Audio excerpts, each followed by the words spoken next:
이정우 선수가 버닝 기간이 끝난 후에도 연일 좋은 모습을 보이며 끝나지 않는 타격감을 선보이고 있는데요. 제가 이정우 선수 관련해 몇 번의 영상을 올리면서 계속해서 이정우 선수의 타격 어프로치에 대해서 이야기를 해왔습니다. 강하고 멀리보단 정확하고 짧은 방향으로 잡아야 하는 것으로요. 더 이상 강하고 멀리 치는 타구에 대한 욕심이 보이지 않는 것 같습니다. 진정한 컨택 타자로 돌아온 느낌이 됩니다. 그리고 감독의 인터뷰에 따르면 이정우가 시즌 초반 부진할 때 아라에즈와 많은 이야기를 나눴고 도움이 되는 것 같다고 말했습니다. 아라에즈는 MLB 최고의 컨택 타자 중 한 명이죠. 분명 영향이 있었으리라 짐작이 됩니다. 해서 이번 영상에서는 이정우 선수와 아라에즈 선수를 비교해보며 컨택 타자에 대한 조명을 해보도록 하겠습니다. 먼저 이제 컨택형 선수에 대해서 완전 MLB만을 보는 팬들과 여러 야구를 같이 보는 팬분들 사이에서 괴리가 있을 수 있어 이에 대한 이야기를 할까 합니다. 사실 컨택 타자가 MLB에서 받는 가치는 낮습니다. 야구를 가볍게 보시거나 KBO를 주로 보시는 팬분들에겐 이게 뭔 소리야 싶겠지만 진실로다가 컨택형 선수는 절대적 가치에서 좋은 평가를 받지는 못합니다. 첫 번째 이유는 출루형 타자보다 업다운이 심하다는 것 하나가 있습니다. 타율로서 출루를 만들어내는 타자는 순출루율이 높은 타자보다 안타 의존도가 높다 보니 업다운이 다소 있습니다. 이런 불확실성 때문에 약간은 비선호하기도 합니다. 두 번째는 결국 이기기 위해선 장타가 최고이기 때문입니다. 리그에서 가장 뛰어난 컨택형 타자 아라에즈와 이정우 선수를 주전 라인업에 넣고 있는 자이언츠의 팀 타율은 리그 전체 2위입니다. 상당하죠.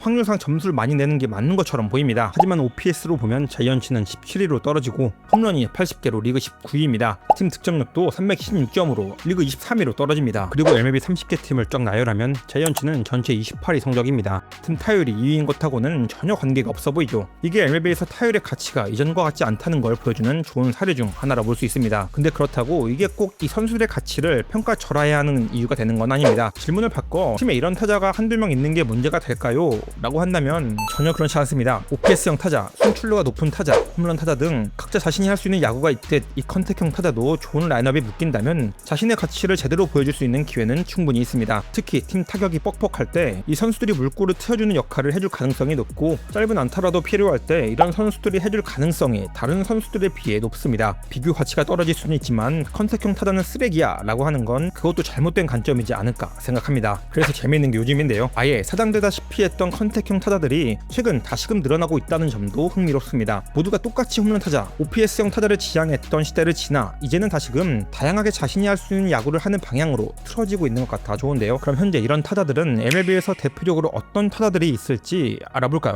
이정우 선수 아라에즈는 당연히 포함입니다. 특히 아라에즈는 몇 년간 MLB를 대표하는 컨택형 타자였으며 거의 대부분 타율이 좋았던 선수였습니다. 이 밖에 올해 갑자기 커리어 하이 수치를 보이고 있는 오토 페레즈 선수도 대표적인 컨택형 타자로 거듭나고 있습니다. 타율과 출루율이 3분 1위밖에 차이가 나지 않을 정도로 순출률이 낮기도 하고 장타율도 0.473으로 높지 않죠. 딱 컨택형 타자의 표본 같은 성적입니다. 텍사스의 조시영 역시 컨택형 타자로 특급트리가 타지는 것 같습니다. 타율 3할 4리, 출루율 3할 6푼 1리, 장타율 0.452, 순출률이 상당히 좋은 선수지만 기본적으로 컨택을 매우 잘하는 유형의 선수입니다. 토론토의 유틸리티 인필더 어니 클레멘트도 대표적인 컨택형 타자로 장타보다는 짧은 안타와 상황이 맞는 배팅으로 토론토의 힘을 보태주는 타자입니다. 피츠버그의 3루수 니 곤잘레스 선수도 아직은 무르익은 느낌은 아니지만 역시 컨택형 타자로서 발전할 수 있는 선수라 평가할 수 있겠습니다. 그리고 이 분야 최고의 유망주는 디트로이트의 신인 타자 케빈 맥고니글이 떠오르는 컨택형 타자의 신예입니다. 본인 서번트 지표로는 컨택형 타자의 끝판왕 같은 스탯을 찍고 있는데요. 기록도 타율 2할 8푼 1리, 출루율 3할 8푼 8리, 장타율 0.430으로 첫 시즌임에도 높은 타율과 높은 출루율을 지니고 있습니다. 한 가지 특이한 건 순출루율이 1할이 넘게 차이가 날 정도로 높다는 건데요. 보통 컨택이 좋은 타자들은 자신의 히팅 존이 넓기 마련이거든요. 근데 이 선수는 존도 좁다는 겁니다. 마치 파워 없는 후안 소토 같은 느낌이 들기까지 해서 이 선수는 앞으로 어떤 타자로 발전해 나갈지는 조금 더 지켜봐야 할 것 같긴 합니다. 가진 바 재능이 너무 좋아서 기대가 됩니다. 이 밖에도 올해 성적은 별로 좋지는 못하지만 뉴욕 매치의 보비셋과 클리브랜드의 스티븐 컨 역시 대표적인 컨택 히터라고 이야기할 수 있습니다. 보비셋은 파워가 좀 있어서 홈런도 제법 때려내긴 하지만요. 무튼 이렇게 리그 내에서 자신들의 자리를 만들어가고 있는 컨택 히터들이 늘어나고 있다는 건 야구를 보는 또 하나의 재미를 추가해주는 것 같아 좋습니다. 어쨌든 잘 치는 타자들은 보는데 덜 답답한 건 있으니까요.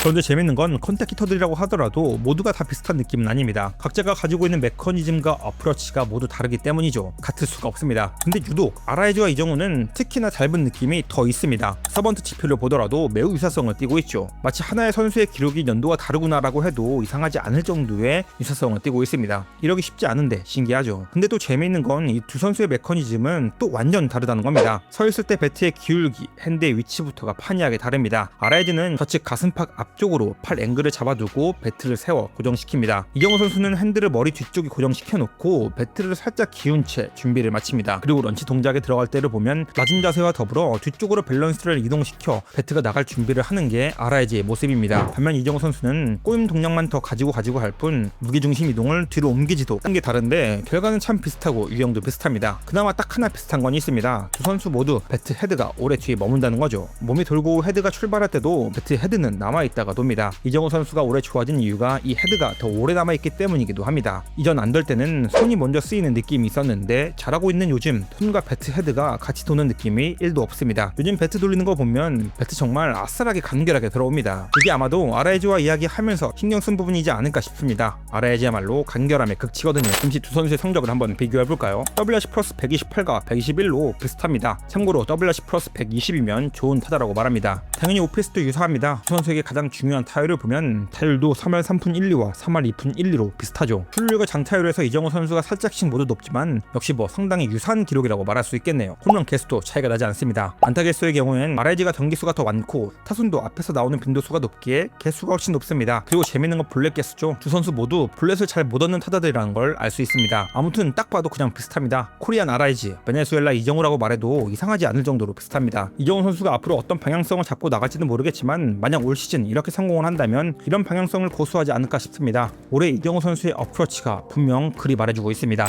그 부분을 짐작해 볼 수 있는 건 히팅 포인트일 것 같은데요. 먼저 보시는 이 포인트는 작년 이정우 선수의 히팅 포인트를 평균 수치로 나타낸 건데요. 홈플레이트 앞쪽에서 제법 히팅이 되어주고 있음을 볼 수 있습니다. 비교를 통해 알 수 있는데 이게 올해 이정우 선수의 히팅 포인트입니다. 지난해에 비해 공 하나 정도가 뒤에서 맞고 있습니다. 좌측 타구가 꾸준히 생성되는 이유라 볼 수 있겠죠. 그리고 이정우 선수가 가장 좋지 않을 때 많이 나왔던 입당의 횟수가 줄어든 이유라 볼 수 있습니다. 분명 타이밍이 이전보다 방향성 자체가 좋아졌다 할 수 있습니다. 홈런을 뻥뻥 터트릴 수 있는 타자가 아닌 이정우 선수에게는 말이죠. 한편 RIG 선수는 조금 더 극단적입니다. 끝까지 공을 불러다 놓고 정말 몸 앞에서 친다는 느낌의 타격을 합니다. MLB에서 RIG 선수보다 뒤에서 치는 선수는 없습니다. 저는 여기 이 부분이 이정우 선수가 RIG 선수와 공감대가 맞아 떨어진 게 아닌가 싶습니다. 컨택에 대한 실력은 애초에 RIG 선수에 비해 절대 떨어지는 재능이 아니기에 할 수 있겠다는 생각도 들었을 것 같고요. 아무튼 현재 흐름이 매우 좋은 이정우 선수에게 딱 좋은 변화라고 생각됩니다. 근데 여기서 팔은 안으로 굽는다고 앞으로 이렇게 잘 풀린다고 봤을 때 그래도 이정우 선수가 RIG 선수보다 기대되는 점은 있는데요. 바로 중장거리 타격 능력입니다. 솔직한 말로 이정우 선수에게 홈런 20개 깔아낸 이야기는 죽으란 이야기입니다. 이정우 선수는 이제 컨택 타자로서 방향성을 잘 잡고 여기서 이제 자신의 가치를 올릴 방법인 2루타, 3루타 상승 능력을 잘 키워야 하지 않을까 합니다. RIG는 평균적으로 30개 정도의 2루타를 만들어낸 타자입니다. 올해는 35개 정도를 만들어낼 것 같은데요. 이게 커리어에서 가장 많은 수치입니다. 반면 이정우 선수는 지난해 성적이 좋지 않음에도 2루타는 31개를 만들어냈습니다. 올해는 벌써 18개를 때려내기도 했고요. 앞으로의 페이스를 보면 35개에서 최대 40개까지도 가능할 것 같습니다. 별거 아닌 것 같지만 꾸준히 이 정도를 만들어낼 수 있다면 꽤나 좋은 생산성을 발휘할 수 있지 않을까 기대해봅니다. 사실 근데 아직 시즌이 절반도 채 치르지 않은 상태이기에 이런 예상과 평가가 의미가 없어질 수도 있습니다. 하지만 분명 지금 이정우 선수는 정말 잘해주고 있습니다. 그리고 이대로 쭉 더도 말고 덜도 말고 딱 이 정도만 해주면서 커리어를 쌓아 나갔으면 좋겠습니다. 오타니처럼 모든 타자들을 압도하는 타자는 아니더라도 이정우 하면 컨택 타자 중 최고지라는 말을 들었으면 좋겠네요. 오늘의 영상은 여기까지입니다.